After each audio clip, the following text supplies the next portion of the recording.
ఇవ్వను, నేను ఎవరి స్వరము విననివ్వను, నీకు 5 నిమిషాల కన్నా ఎక్కువ మైక్ ఇవ్వను అని నువ్వంతకు నువ్వే డిక్టములు పాస్ చేస్తూ ఉంటే ఏ రకంగా అసెంబ్లీలో ప్రతిపక్షం అన్నది మాట్లాడగలుగుతుంది, స్వరం ఇవ్వగలుగుతుంది? ఇప్పుడు మీరే అన్నారు గంటన్నర 2 గంటలు పట్టింది సార్ అని. మరి గంటన్నర 2 గంటలు పడుతుంది. మరి ఇవన్నీ నేను మాట్లాడిన మాటల్లో ఏదైనా ఒకటన్నా వేస్ట్ మాట ఏమన్నా ఉందా?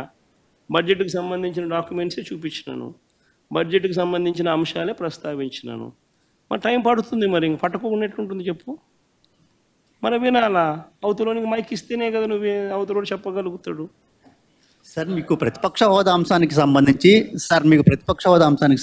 పవన్ కళ్యాణ్ గారు ఒక కామెంట్ చేశారు. వైఎస్ఆర్ కాంగ్రెస్ పార్టీకి వచ్చినటువంటి ఓట్ల శాతాన్ని, సీట్ల శాతాన్ని బట్టి చూస్తే జర్మనీలో అయితేనే వస్తుంది, ఇక్కడ రాదు, ఇక్కడ 5 ఏళ్ళు రావడం కష్టం అని ఒక విమర్శ చేశారు సార్. ఆ మనిషి కార్పొరేటర్కి ఎక్కువ, ఎమ్మెల్యేకి తక్కువ. జీవితకాలంలో ఇప్పుడు ఎమ్మెల్యే ఒకసారి అయినాడయ్యా. ఈరోజు కూటమి అభ్యర్థులు ఆల్పాటి రాజేంద్ర ప్రసాద్ గారు, ఇంకో పక్కన రాజశేఖర్ గారు ఓట్లు సాధించారు. నేను చెప్పా, ఈవీఎం అయినా బ్యాలెట్ అయినా గెలుపు కూటమి ప్రభుత్వంది. అలాంటిది ఈరోజు గౌరవ ఉప ముఖ్యమంత్రి గారిని కించపరిచే విధంగా ఆయన మాట్లాడారు. ఆయన మాజీ ముఖ్యమంత్రి జగన్మోహన్ రెడ్డి గారు ఒకసారి ఆలోచించారు. మొన్న ఎన్నికల్లో ఆయనకు వచ్చిన మెజారిటీ ఎంత, గౌరవ ఉప ముఖ్యమంత్రి గారికి వచ్చిన మెజారిటీ ఎంత? మొన్న జరిగిన ఎన్నికల్లో వైకాపాకి ఎన్ని సీట్లు వచ్చినాయి, జనసేన పార్టీకి ఎన్ని సీట్లు వచ్చినాయో ఆయన ఒకసారి ఆలోచించాలి. అంతేగాని నోరుంది కనుక ఇప్పుడు కూడా నేను అనుకుందే రైటు, అధికారంలో ఉన్న వాళ్ళు నేను కించపరిచే విధంగా మాట్లాడతాను, ఎగతాళి చేస్తూ ఉంటాం, నిజంగానే చాలా చాలా బాధాకరం. ఈరోజు రాష్ట్రంలో మీరు చూస్తే ఎప్పుడు లేని విధంగా మన అభివృద్ధి కార్యక్రమాలు మనం ప్రారంభించుకున్నాం. ఎప్పుడు రాని విధంగా ఈరోజు పెద్ద ఎత్తున ఆంధ్ర రాష్ట్రానికి పెట్టుబడులు వస్తున్నాయి.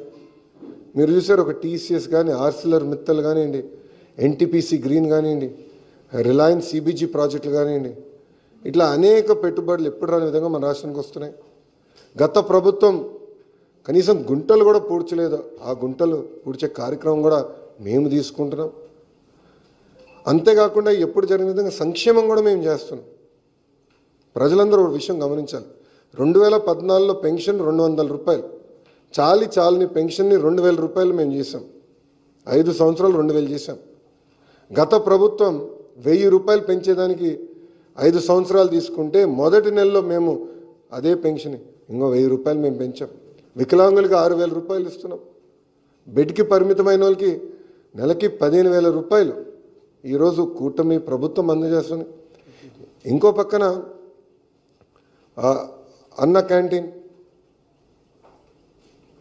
గత ప్రభుత్వం అన్న క్యాంటీన్ మూసేస్తే మన ప్రభుత్వం ఏర్పడిందంటే 198 అన్న క్యాంటీన్లు తిరిగి